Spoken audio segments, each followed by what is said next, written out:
ओम शांति। आज मैं आपके समक्ष धर्म और कर्म के विषय पर कुछ विचार प्रस्तुत करूंगी। मानव जीवन में मुख्य दो बातें हैं, एक है धर्म और दूसरा है कर्म। दोनों का ही हमारे जीवन में महत्व है। धर्म का अर्थ है धारण करना।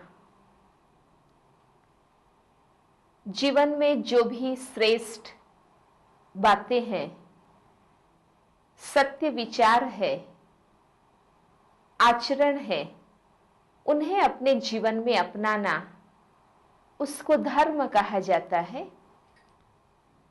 और कर्म माना चैतन्य शक्ति आत्मा की इंद्रियों के द्वारा अभिव्यक्ति की जो भी क्रिया होती है उसको हम कर्म कहेंगे। दोनों में से एक भी बात को हम छोड़ नहीं सकते हैं। कई सोचते हैं कि मैं तो कर्म सन्यासी हूं, समाज की, परिवार की जो जिम्मेवारियां हैं उसको छोड़कर मैं तो दिन रात धर्म करता हूं, मैं कर्म सन्यासी हूं। लेकिन विवेक से सोचने पर यह बात समझ में आएगी कि कोई भी व्यक्ति संपूर्ण कर्म सन्यासी नहीं बन सकता है। वो अपने गृहस्थ जीवन की, समाज के प्रति जो उनकी फर्ज है, उनका जो कर्तव्य है, उनकी जो जिम्मेवारी है, उसको वो छोड़कर जंगल में चला जाए। लेकिन जंगल में जाना, वहां जाकर भी जीवन जीना, साधना करना, श्वास लेना, आंखों से देखना, ये भी तो कर्म करना है। इसलिए संपूर्ण कर्म सन्यासी कोई भी नहीं बन सकता है। चैतन्य शक्ति आत्मा इस सृष्टि कर्म क्षेत्र पर आने के बाद और शरीर रूपी कर्म करने के साधन को धारण करने के बाद वो एक क्षण भी कर्म किए बिगर रह नहीं सकती है। इसी प्रकार हम धर्म को भी नहीं छोड़ सकते हैं। धर्म के श्रेष्ठ धारणाओं के बिगर हम अपने कर्मों को भी श्रेष्ठ नहीं बना सकते हैं। जैसे कई कहते हैं कि हमारे लिए तो वर्क ही वर्शिप है, बस अपनी फर्ज अदाई करो, यही धर्म है। बेशक फर्ज अदाई करना, कर्तव्य पालन करना अपने आप में एक गुण है, लेकिन धर्म हमें ऐसे अनेक गुणों का ज्ञान देता है। इसलिए धर्म की धारणाएं हमारे कर्मों को श्रेष्ठ बनाती हैं। आज की परिस्थिति को हम देखें तो हमारे जीवन में धर्म और कर्म दोनों अलग हो गए हैं।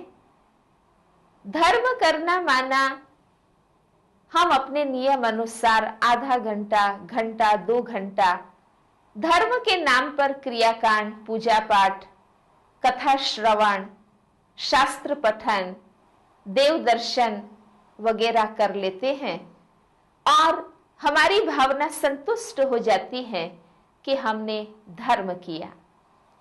इस प्रकार धर्म मंदिर में होता है और कर्म घर में रह जाते हैं।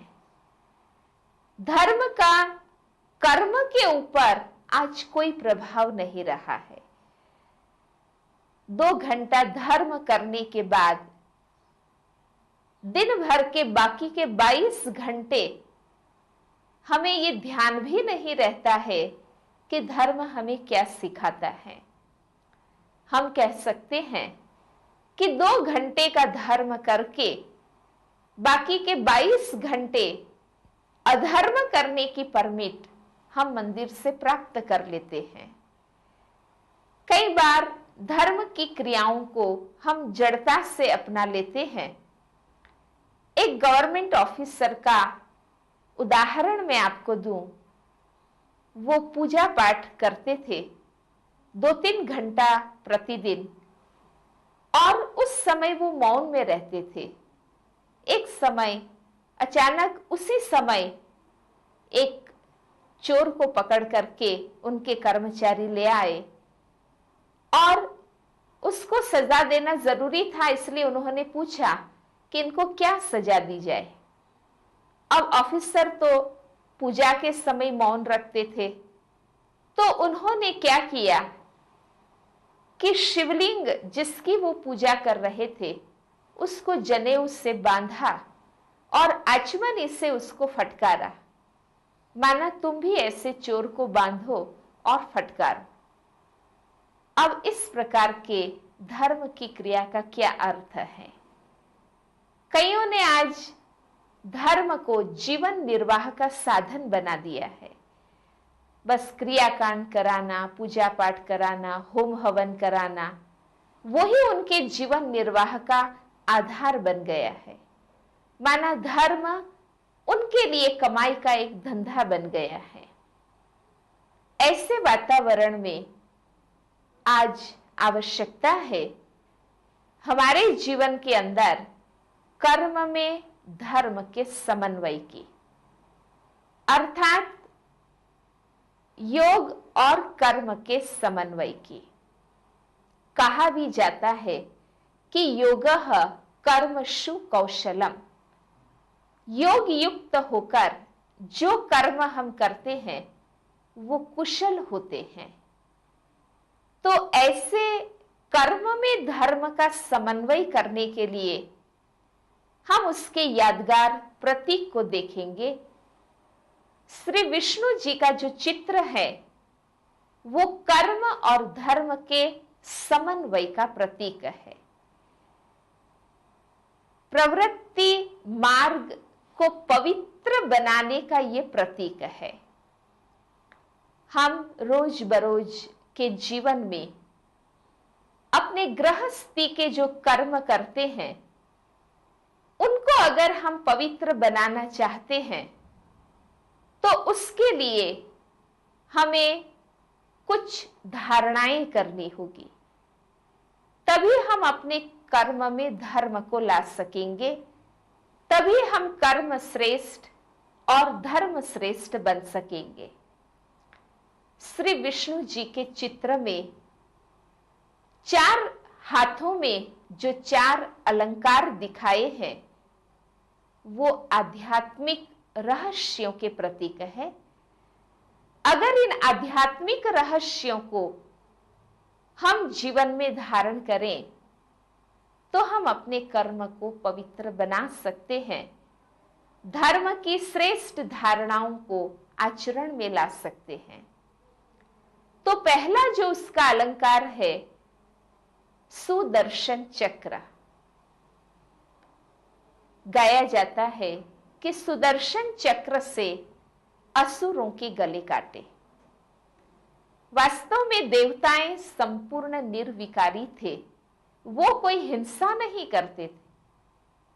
आज कलयुग के अंत में भी गांधी जी ने कहा है कि पापी को नहीं मारना है, पाप को मारना है। तो ये असुरों को मारने की बात नहीं है, लेकिन आसुरी संस्कारों को परिवर्तन करने की बात है। हम समझते हैं कि असुर कोई अलग योनि के प्राणी हैं, देवताएं कोई आकाश लोक में रहने वाले हैं और हम अलग ही मृत्यु लोक के मानवी हैं। परंतु वास्तव में हम मनुष्यात्माएं ही जब पवित्र और दिव्य गुणों से संपन्न होती हैं तो देवता कही जाती हैं। और हम ही जब अपनी पवित्रता और दैवी गुणों को गंवाते हैं और विकारों के वश आसुरी संस्कार हमारे में आते हैं, तो हम असुर कहे जाते हैं। तो असुर कोई अलग योनि के प्राणी नहीं है। आसुरी संस्कार वाली आत्माओं को ही असुर कहा जाता है। तो सत्यता यह है कि स्व दर्शन से आसुरी संस्कारों का परिवर्तन, क्योंकि हमारे संस्कार बुरे तब बनते हैं जब हम विषयी चिंतन या व्यर्थ चिंतन या पर चिंतन में अपना मन लगाते हैं। हम दूसरों के लिए सोचते हैं, कौन कहां गया, किससे मिला, क्या बात की, लेकिन हम स्वयं के लिए चिंतन कभी नहीं करते हैं कि हम कौन हैं, क्यों इस दुनिया में आए हैं, हमारा कर्तव्य क्या है। तो अब हमें स्वचिंतन, आत्मचिंतन करना है। जब हम अपने ही आत्म स्वरूप का चिंतन करते हैं, स्व का ही निरीक्षण करते हैं, स्व सुधार के लिए सोचते हैं, तो उस आत्मचिंतन से, प्रभु चिंतन से, सत्य ज्ञान के चिंतन से हम अपने संस्कारों में परिवर्तन ला सकते हैं। और ऐसा चिंतन करते रहने से धीरे धीरे ये आसुरी संस्कार निर्मूल हो जाते हैं। तो ये है स्वचिंतन, स्वदर्शन, आत्मनिरीक्षण से संस्कारों का परिवर्तन। और एक धारणा जो हमें जीवन में करनी है वो है विष्णु जी का दूसरा अलंकार शंख जो दिखाया है वो सत्य ज्ञान की ध्वनि का प्रतीक है। हमारा मुख भी एक शंख है और इस मुख रूपी शंख से हम ध्वनि करते रहते हैं, लेकिन हम इधर उधर की तेरी मेरी अज्ञानता की या मिथ्या ज्ञान की बातें करते रहे। इससे तो इस मुख रूपी शंख से सत्य ज्ञान की ध्वनि करें। जैसे परम पिता परमात्मा सत्य ज्ञान से अज्ञान नींद में सोई हुई हम आत्माओं को जगाते हैं, ऐसे हमारा कर्तव्य है कि हम मुख से सत्य ज्ञान की बातें करें और आत्माओं को जागृत करें। लेकिन इस ज्ञान ध्वनि का कार्य कौन कर सकता है?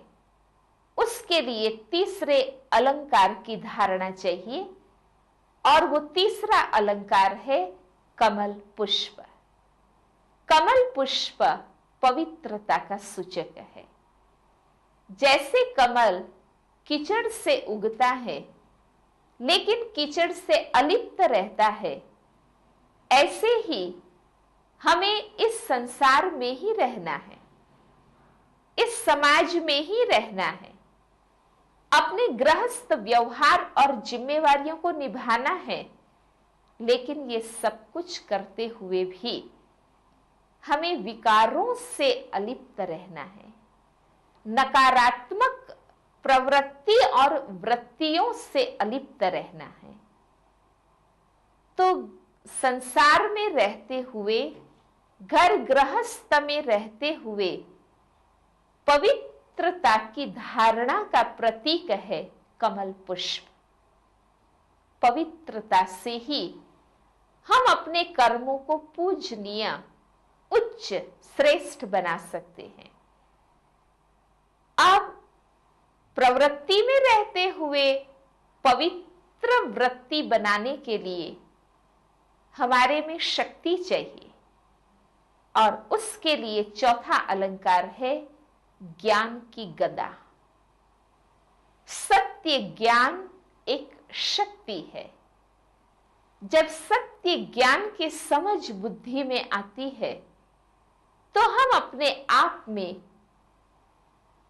अयथार्थ, असत्य, असार क्या है वो महसूस कर सकते हैं और सत्य ज्ञान की शक्ति से उनको समाप्त कर सकते हैं। इस प्रकार इन चारों ही अलंकारों के वास्तविक रहस्यों को धारण करने से हम सच्चे अर्थ में वैष्णव, पवित्र, शुद्ध बन सकते हैं। कर्मों की शुद्रता समाप्त कर धर्म की श्रेष्ठ धारणाओं को लाकर हम कर्म श्रेष्ठ बन सकते हैं। आज हमारा कर्म अलग हो गया है, धर्म अलग हो गया है। उसी के कारण गृहस्थ और आश्रम भी अलग हो गया है। हम कहते हैं गृहस्थाश्रम, लेकिन आज गृहस्थ अलग है, आश्रम अलग है। गृहस्थ माना हम समझते हैं कि जहां देह, देह के संबंध और दैहिक प्रवृत्तियों का स्थान, और आश्रम माना हम समझते हैं कि जहां भक्ति, भजन, कथा, कीर्तन होते हों। इसलिए आज दोनों अलग अलग है, लेकिन आश्रम जैसी पवित्रता, सात्विकता, शांति, श्रेष्ठ चिंतन अगर हम अपने गृहस्थ में भी धारण करें तो हम अपने गृहस्थ को भी पवित्र बना सकते हैं। तभी सच्चे अर्थ में हम अपने संबंधों को भी पवित्र बना सकते हैं। हम कहते तो हैं कि धर्मपति, धर्मपत्नी, परंतु आज पति और पत्नी के विषयी संबंध बाकी रह गए हैं। धर्म की श्रेष्ठ धारणाएं तो लुप्त हो गई हैं।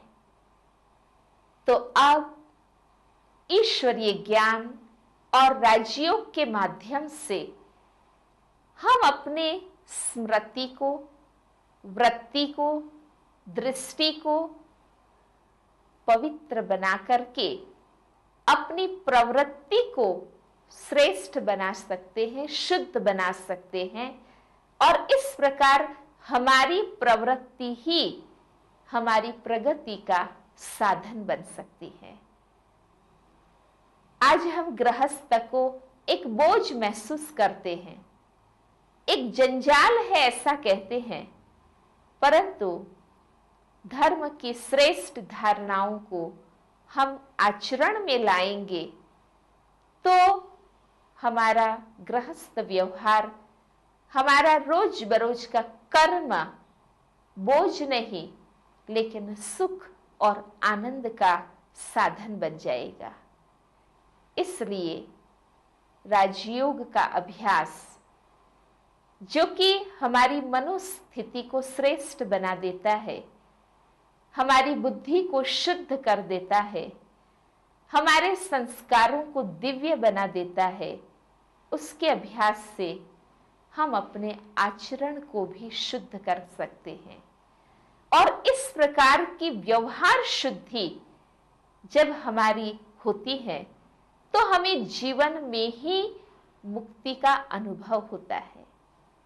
जैसे राजा जनक के लिए गाया हुआ है कि उसे सेकंड में जीवन मुक्ति मिली। जब एक सन्यासी ने इस बात को सुना तो उसे आश्चर्य लगा और उन्होंने राजा जनक से पूछा कि आपको गृहस्थ में रहते हुए, इतना राज कारोबार संभालते हुए कैसे मुक्ति मिली? तो राजा जनक ने कहा कि लीजिए, मैं आपको ये जलता हुआ दीपक दे रहा हूं। इस दीपक को लेकर आप मेरे पूरे राजमहल और कारोबार को देख के आइए। सन्यासी जी उस जगते हुए दीपक को लेकर उसका राजमहल, राज कारोबार, राज भंडार राज दरबार देखने जाते हैं। लेकिन राजा जनक ने कहा था कि ये ध्यान रखना कि ये बूझ न जाए। तो सब कुछ देखते हुए भी सन्यासी जी का ध्यान इसी बात पर रहा कि कहीं ये दीपक बूझ न जाए। राजा जनक ने कहा कि सब कुछ कारोबार संभालते हुए मैं सदा ये ध्यान रखता हूं कि ऐसा कोई कर्म ना हो जो मेरी जगी हुई आत्मज्योत बूझ जाए। हमें भी अपनी प्रवृत्ति संभालते हुए सदा ये ध्यान रखना है कि हम ऐसे कर्म करें जिससे हमारी आत्मा की ज्योत जगी हुई रहे। उस अटेंशन में रहकर कर्म करना, इसको ही कहा जाएगा धर्म और कर्म का समन्वय करना। ओम शांति। जीवन की चुनौतियों का सामना करना इतना मुश्किल क्यों है? क्या आप अक्सर जीवन के प्रति उदासीन हो जाते हैं? आप अपने मन का उसकी पूरी क्षमताओं के साथ प्रयोग करते हैं? 70% से अधिक रोगों का कारण मानसिक तनाव है। तो आइए अच्छे स्वास्थ्य के लिए राजयोग द्वारा अपने मन को स्वस्थ बनाएं। तनाव मुक्त जीवन का सुख लेने के लिए प्रजापिता ब्रह्मा कुमारी ईश्वरीय विश्वविद्यालय द्वारा सिखाए जाने वाले सहज राजयोग के माध्यम से अपनी मानसिक व आध्यात्मिक शक्तियों को पुनः जागृत कीजिए। किसी भी आयु, धर्म, संस्कृति अथवा राष्ट्रीयता वाले व्यक्ति इसे आसानी से अपना सकते हैं। विविध प्रशिक्षण जैसे स्वप्रशासन एवं नेतृत्व, तनाव मुक्त जीवन, सकारात्मक चिंतन आदि Brahma Kumari Academy for a Better World Mount Abu में आयोजित किए जाते हैं। अधिक जानकारी हेतु हमारे वेबसाइट bkwsu.com पर जाएं अथवा अपने स्थानीय सेवा केंद्र से संपर्क करें।